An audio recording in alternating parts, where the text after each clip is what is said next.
यह आपकी आभा को साफ करता है। उसके पास अपनी ऊर्जा का एक कोकून है ताकि बाहरी ऊर्जाएं उसे परेशान न करें। लोग नकारात्मक ऊर्जा से दूसरों का जीवन प्रभावित करते हैं।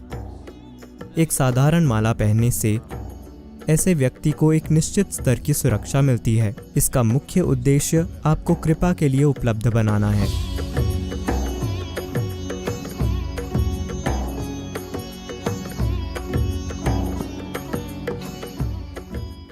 देखिए, हर पदार्थ का एक निश्चित कंपन होता है, ब्रह्मांड की हर चीज में। अब हम उन चीजों की पहचान करने की कोशिश कर रहे हैं जो हमें एक विशेष दिशा में ढकेलेंगी। बात सिर्फ रुद्राक्ष की नहीं है।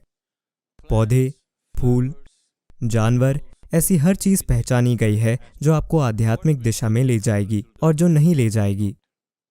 आपने सुना होगा कि कोई फूल शिव का पसंदीदा है, कोई फूल विष्णु का पसंदीदा है। बस कुछ निश्चित कंपन की पहचान की गई है जो उसके करीब होगा, जिसे हम शिव या विष्णु या किसी और नाम से जानते हैं, और यह फूल आपको उनके सबसे करीब पहुंचाता है। तो उसे छूने से, उसे प्राप्त करने से एक निश्चित असर होता है। तो सब कुछ इस तरह पहचाना गया है। रुद्राक्ष उन वस्तुओं में से एक है जिसमें एक बहुत ही अनोखा कंपन है।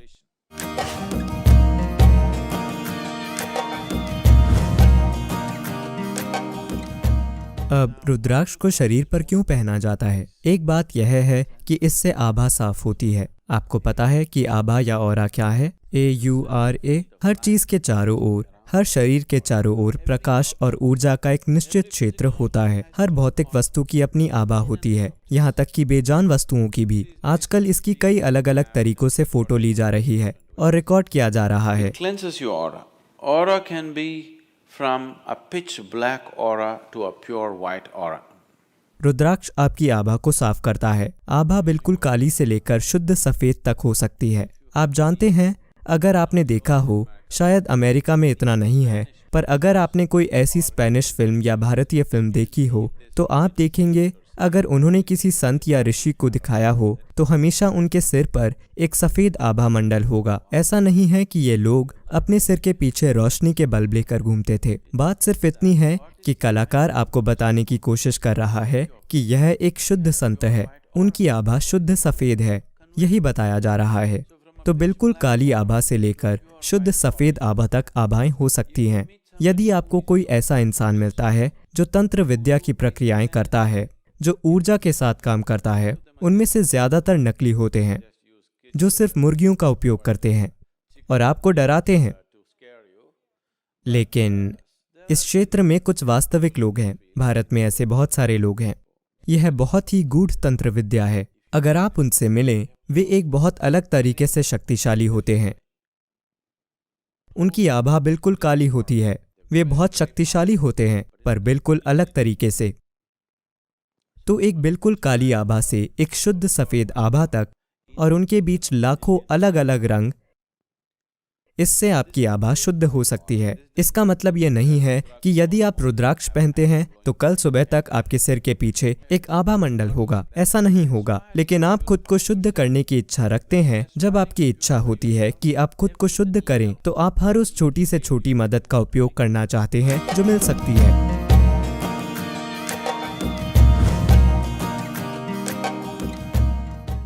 यह भारतीय साधुओं द्वारा पहना जाता है। उसका एक कारण यह है कि वे लगातार यात्रा करते हैं। जो अलग अलग जगहों पर लगातार खा रहा है और सो रहा है, उसका शरीर एक निश्चित स्तर की उथल पुथल से गुजरता है। इस अर्थ में आप में से कई लोगों ने ध्यान दिया होगा कि आप एक नई जगह पर गए तो भले ही आप बहुत थक गए हों, पर उस जगह पर आपका शरीर सो नहीं पाएगा। क्या आपने कभी इस पर ध्यान दिया है? यदि आप यात्राएं करने वाले व्यक्ति हैं तो आपने कुछ स्थानों पर ध्यान दिया होगा कि आपका शरीर बस सो नहीं पाता। आप पूरी तरह से थक चुके हैं, पर आप सो नहीं पाते। ऐसा इसलिए है क्योंकि आपके अपने घर में, आपके बेडरूम में, आज इसे कुछ कहा जाता है, फॉरेंसिक लोग एक शब्द का उपयोग कर रहे हैं, थर्मल इमेजिंग। देखिए, अगर आप 24 घंटे बाद यहाँ बैठते हैं तो कोई मशीन लेकर आएगा और पता लगाएगा कि गायत्री कहाँ बैठी थी। उस जगह में एक याददाश्त बाकी है जिसका वे पता लगा पाते हैं। यह व्यक्ति केवल यहीं बैठा था, वहां नहीं।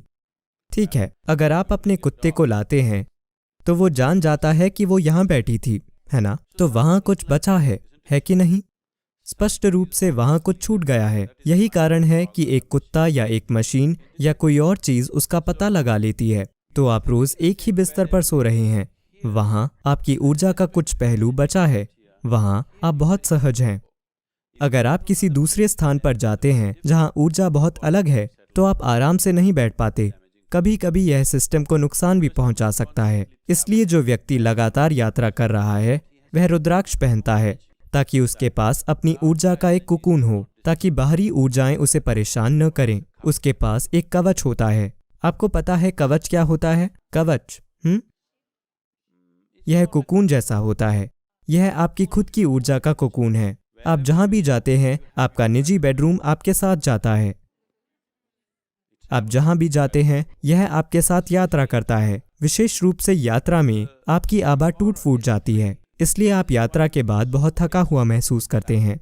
वास्तव में आप बैठते हैं और कुछ नहीं करते हैं। कोई गाड़ी चला रहा है, आप बस बैठे हैं। 10 घंटे के बाद आप पाते हैं कि आप बहुत थक गए हैं। आपने कुछ नहीं किया, क्योंकि आपकी ऊर्जा चरमरा जाती है। आपका शरीर उससे तेज गति से गया है जितनी गति के लिए इसे डिजाइन किया गया है। तो पहली चीज जिसमें टूट फूट होती है वह है आपकी आभा। यदि आप तेज जाएं, मान लें कि आप प्रति घंटे 600 मील की रफ्तार से जाते हैं विंडशील्ड के बिना एक खुली जगह में, तो आप देखेंगे कि आपकी त्वचा छिल जाएगी।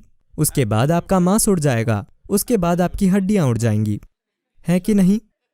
पहली चीज जिसमें टूट फूट होना शुरू होती है वह है आपकी आभा। तो गति के साथ तेज गति के साथ आभा टूट फूट जाती है। इसलिए यदि आप रुद्राक्ष पहनते हैं तो यह आपको एक निश्चित कुकून प्रदान करता है। यह आपकी आभा को एक निश्चित स्थिरता प्रदान करता है, जिससे गति को अच्छी तरह से संभाला जा सकता है।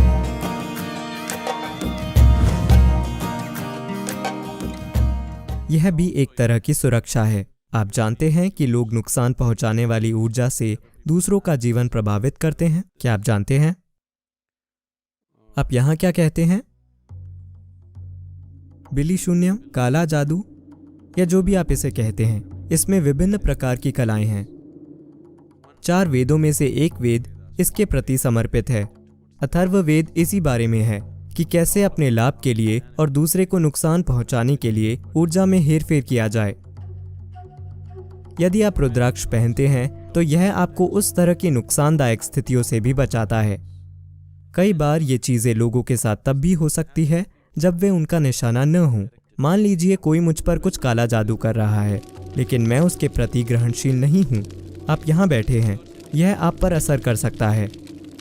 यह जरूरी नहीं है कि यह आप पर किया गया हो। यदि आप उस समय आसानी से प्रभावित होने की स्थिति में हैं, तो आप पर असर होगा। तो कई बार लोग खराब समय और वैसी चीजों से गुजरते हैं, उसे इससे मत जोड़ें। मैं आपके मन में डर पैदा नहीं करना चाहता, पर कई बार हमने देखा है कि लोगों पर कुछ चीजों का असर होता है। वे नहीं जानते कि क्या हो रहा है। वे सभी प्रकार की चीजों को दोष देते हैं, यह नहीं जानते कि उनके साथ वाकई क्या हो रहा है। एक साधारण माला पहनने से ऐसे व्यक्ति को एक निश्चित स्तर की सुरक्षा मिलती है।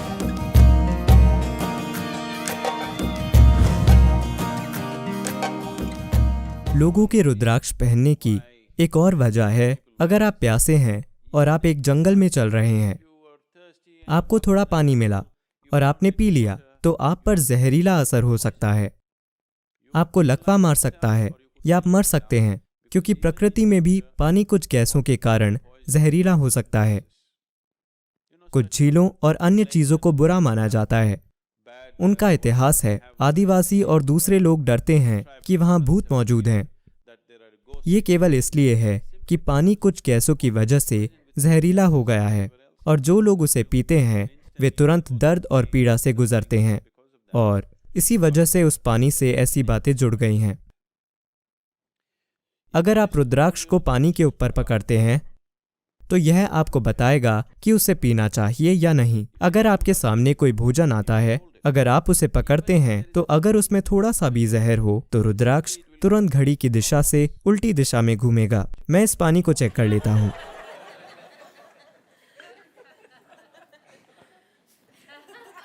कुछ पता नहीं चलता।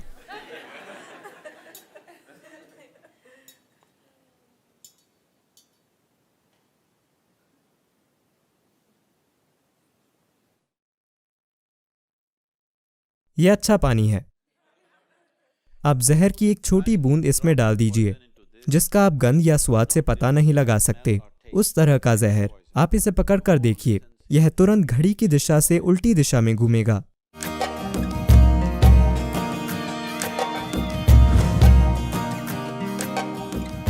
तो यह एक और वजह है, और इसके कई दूसरे पहलू हैं। यह आपके सिस्टम में रक्तचाप को कम करता है, आपकी नसें शांत हो जाएंगी। आज भारत के डॉक्टर उच्च रक्तचाप, हृदय संबंधी बीमारियों के लिए रुद्राक्ष पहनने को कह रहे हैं। डॉक्टर वाकई रुद्राक्ष पहनने के लिए कह रहे हैं। बस इसे पहन लीजिए, आपका रक्तचाप कम हो जाएगा, क्योंकि इसमें एक निश्चित कंपन होता है जो पूरे सिस्टम को शांत करता है।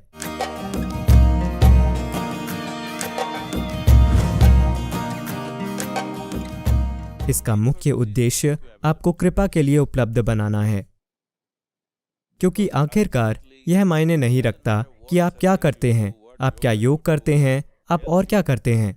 आखिरकार केवल कृपा के लिए उपलब्ध होने से ही आप एक संभावना बन जाते हैं। इसीलिए एक भक्त दूसरों से जल्दी आत्मज्ञान पा लेता है, क्योंकि वह बस खुद को अर्पित कर देता है। अगर ऐसा भाव न हो तो योग सर्कस बन जाएगा। कृपा के बिना आप जो भी करते हैं, चाहे वह आध्यात्मिक प्रक्रिया हो, सेहत, धन, सफलता, जीवन के किसी भी क्षेत्र में कोई सफलता नहीं मिलती अगर किसी तरह से आप कृपा के लिए उपलब्ध नहीं होते हैं। यह तय है, या तो आप सचेत रूप से उपलब्ध हो जाएं या अनजाने में अपने ही तरीके से उपलब्ध हो जाएं। ठीक है, हर मनुष्य, हर प्राणी किसी न किसी रूप में उपलब्ध हो रहा है, पर अगर आप होशपूर्वक इसे अपने जीवन का एक हिस्सा बना लें तो सब कुछ काम करेगा। जीवन भरपूर चिकनाई वाली मशीन जैसा होगा, सब कुछ आसानी और सहजता से होगा। So Rudraksh is just creating that possibility. इसलिए रुद्राक्ष सिर्फ उस संभावना को थोड़ा बढ़ा रहा है। ऐसा नहीं है कि रुद्राक्ष के बिना आप कृपा के लिए उपलब्ध नहीं होंगे, आप होंगे। बात सिर्फ ये है कि आप हर उस मदद का उपयोग करना चाहते हैं जो आपके लिए उपलब्ध है।